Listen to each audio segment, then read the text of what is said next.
Foi engraçado, né? Porque é um momento que eu estava fazendo os cursos com o Keb sobre Okinawa e, como eu falei, esse prêmio que eu ganhei para a publicação do livro era um exercício no momento. Foi tudo de última hora. Então, para fazer o boneco, para mandar, foi tudo naquele período de pandemia, onde tudo estava fechado. Então, acabou a tinta da impressora, tal, tive que comprar.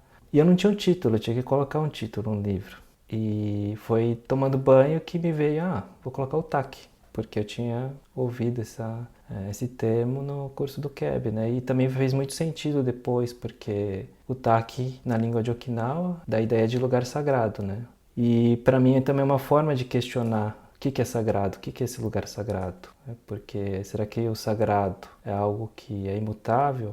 É algo que é intocável? É mais um questionamento do que uma resposta, esse título. Super bacana. E o conteúdo, o teor do livro, você faz fotos dos seus pais, tem algumas que são naturais ali, né? Seus pais, sua mãe em casa, seu pai em casa, mas tem outras que são posadas, né? São até imagens meio surreais, vestindo coisas, né? Segurando objetos. Como que foi para os seus pais? Eles topavam numa boa? Eles falavam, nossa, o que que ele tem na cabeça? Eles curtiam? Como que foi esse processo? Foi uma brincadeira entre vocês? Acho que foi mais uma brincadeira no começo, porque por mais que, para quem não vê o livro, né, realmente tem algumas fotos muito posadas que eu peço para meus pais ficarem em certas posições, mas eu deixo muito a minha intuição ali no momento, né, agir. Peço para meus pais também participarem. Não falo assim, ó, participem aí da foto, mas queiram ou não, eles vão dando sugestões na hora que eu estou fotografando. Eles não comentavam muito comigo, né? Sobre o que eu queria com essas fotos, porque assim, eu também nem sabia o que eu queria com essas fotos, né? Simplesmente eu estava fotografando. Mas eles topavam de boa, isso também eu tenho a agradecer muito a eles, porque eles me ajudaram muito nesse processo, não só o processo da fotografia em si, mas todas as conversas que eu tinha com eles. Foi um período também que meu pai, ele ficou com linfoma, né? Foi detectado o linfoma dele logo no começo da pandemia. Então foi um momento tenso ali, nesse período de tratamento desse linfoma durante uns 6 meses, que foi um período de começo de pandemia e um momento que a gente tinha que ir para o hospital, porque eu que acompanhava ele nas sessões de químio. E você já estava com as fotos em andamento. Eu já estava com as fotos em andamento, já estava fazendo esse projeto. E desde o começo, quando comecei também a fotografar essas idas para o hospital, eu tinha na cabeça que eu não queria falar sobre a doença do meu pai, que a doença do meu pai era simplesmente um acontecimento ali durante toda essa minha pesquisa, esse processo de execução desse projeto. Eu não queria falar sobre essa doença, né? Simplesmente ela estava ali.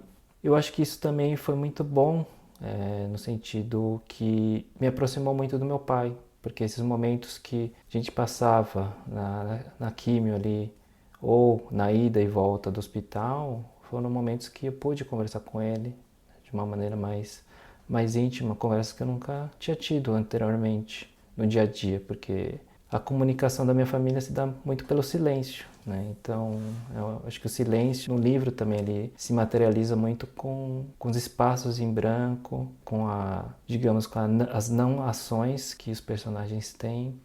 E essa comunicação pelo silêncio na família então era muito presente. E essa oportunidade de poder trocar verbalmente com meu pai, para mim foi muito importante. Então foi a doença em si, ela não mudou a condução do projeto, mas ao mesmo tempo eu acho que foi muito importante nesse sentido de conexão mais próxima com meu pai.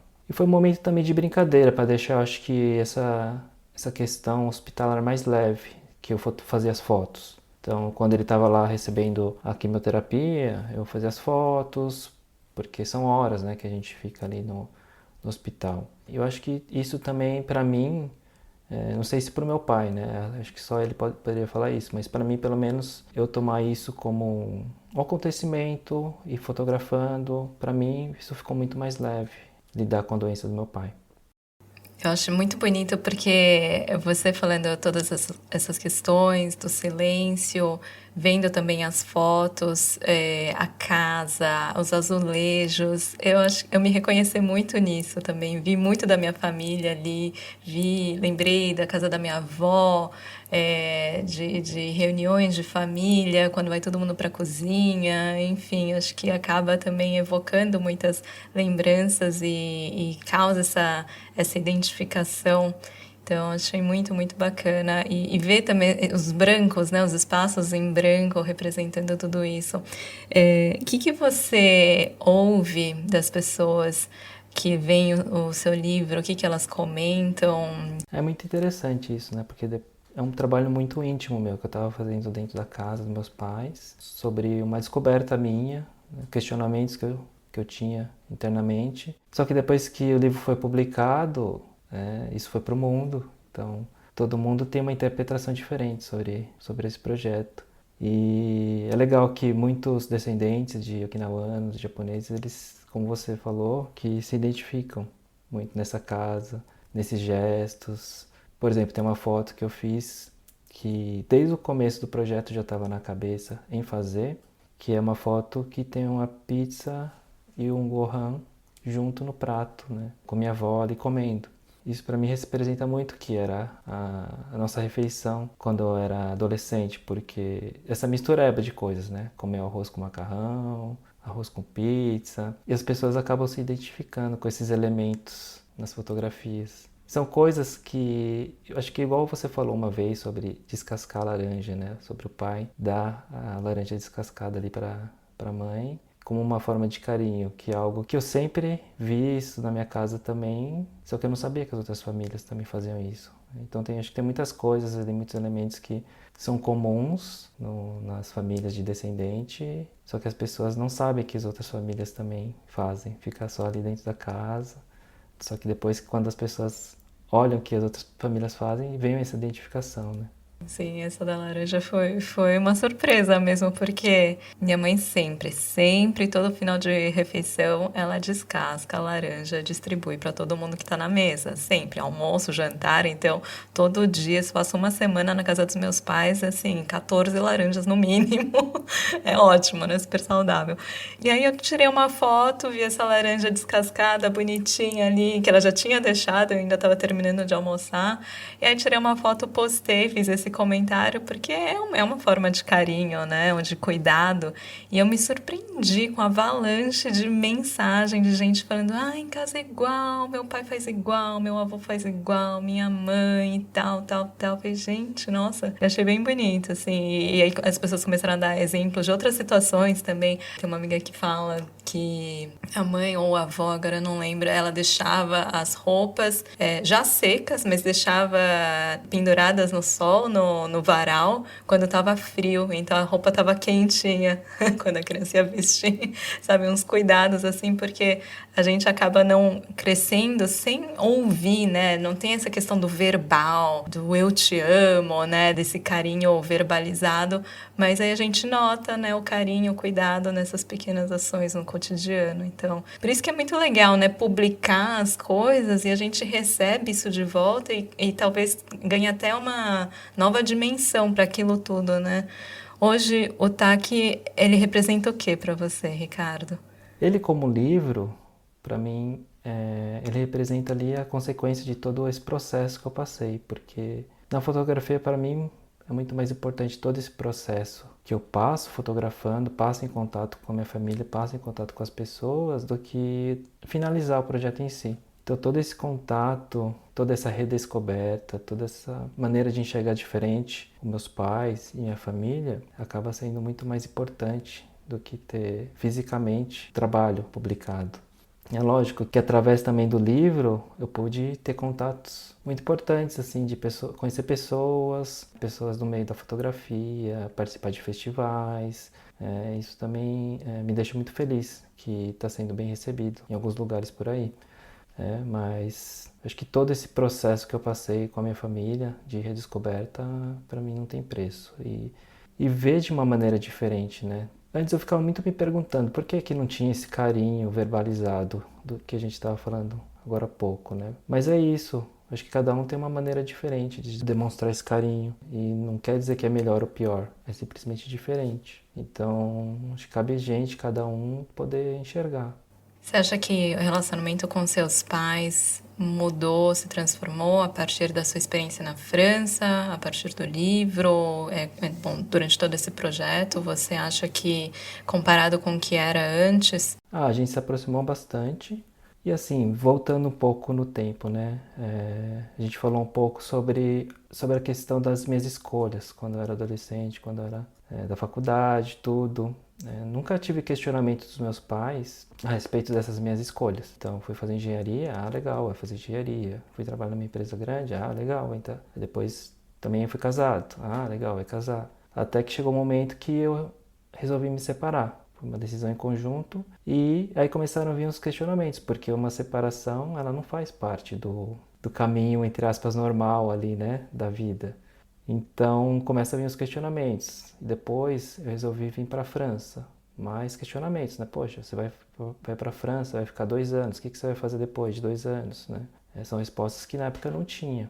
E voltando, eu voltei com uma cabeça diferente. Essa relação, acho que com meus pais mudou totalmente. Eles sentiram também que eu estava fazendo uma coisa que eu gostasse, né? Uma coisa que realmente me faz feliz. E o fato de eu me enxergar diferente, né, mudou totalmente essa relação também, porque hoje em dia acho que eles são muito felizes com todas essas minhas conquistas, né? E assim como eu estou feliz com as conquistas deles. E cada um tem uma maneira diferente de viver, mas acho que o importante é isso, né? Cada um tem uma visão diferente, cada um tem perspectivas diferentes sobre a vida e tudo bem. Todo mundo se respeita e todo mundo está feliz. Teve um período da minha vida assim que eu queria ter muitas respostas. Eu era muito metódico, então tudo tinha que ser do jeito que eu planejava, só que as coisas não saem do jeito que a gente planeja, né? E aí que vem as frustrações. Então tinha muita frustração porque é isso. Eu planejava, não acontecia e eu ficava triste ali com a situação que não acontecia. E hoje em dia, eu acho que para mim é muito mais importante o improviso, o que acontece sem a gente planejar. A gente também acaba ficando mais aberto para situações que aparecem na nossa frente, na nossa vida. Esse não planejar, para mim, seja nos meus projetos fotográficos, ou seja na minha vida mesmo, pessoal, profissional, ela é muito importante. E cada um vai tendo consciência ali do que é melhor para si mesmo, né? Verdade. E você está planejando, então, vir para o Japão? Estou planejando porque eu preciso continuar meu projeto. Não sei ainda o que eu vou fazer, não sei para onde eu vou, não sei o que vai sair, mas eu acho que é isso, né? O Japão que eu conheço é muito um Japão que me contaram, um Japão que eu via pela TV, um Japão... Não sei, eu tenho esse sentimento, né? Parece que eu conheço o Japão, nunca fui, mas é um conhecer que são através de experiência de outras pessoas. Eu acho que nada substitui a gente mesmo experienciar esse local. Então, por isso que eu também tenho que ir para o Japão para poder ter essa experiência própria e continuar meu projeto também. Ricardo, muito, muito obrigada por dividir aqui com a gente essa história. Eu acho que, como eu falei antes, eu acho que essa questão do compartilhamento é interessante, porque às vezes a gente acha que é uma experiência que... isso não diz respeito a ninguém mais, né? Quem que vai se beneficiar disso? Ou qual que é a importância, a relevância da gente contar uma história? Mas às vezes a história de um pode ter tanta influência em outras pessoas que a gente nem imagina, né? Então às vezes está aqui falando alguma coisa e tem outra pessoa ali ouvindo, falando, nossa, tá vendo, eu preciso fazer alguma coisa da minha vida, vou sair do trabalho, vou procurar o que me faz feliz. Então, muito, muito obrigada. Achei muito inspirador. Eu que agradeço, Pete. Primeiro pelo convite aí, primeiro por tudo isso também que você vem divulgando, né? Todo o seu trabalho, sempre ter acompanhado e todo mundo também que está ouvindo a gente. Obrigado mesmo. E aí, gente, viram só como rendeu essa conversa? Para quem tiver interesse em conhecer mais o trabalho do Ricardo, o fotolivro O Taque foi publicado e está à venda pela editora Lovely House. O link está aqui na descrição do episódio. E aproveitando que o Ricardo comenta bastante dos cursos que ele fez na Momonoki, a minha plataforma de cursos sobre o Japão, eu deixo também o link do site aqui na descrição, caso você ainda não conheça esse projeto. Lá no meu Insta, @pit no Japão, no post aqui do episódio 38, tem algumas imagens do livro que o Ricardo gentilmente me enviou para dividir com vocês.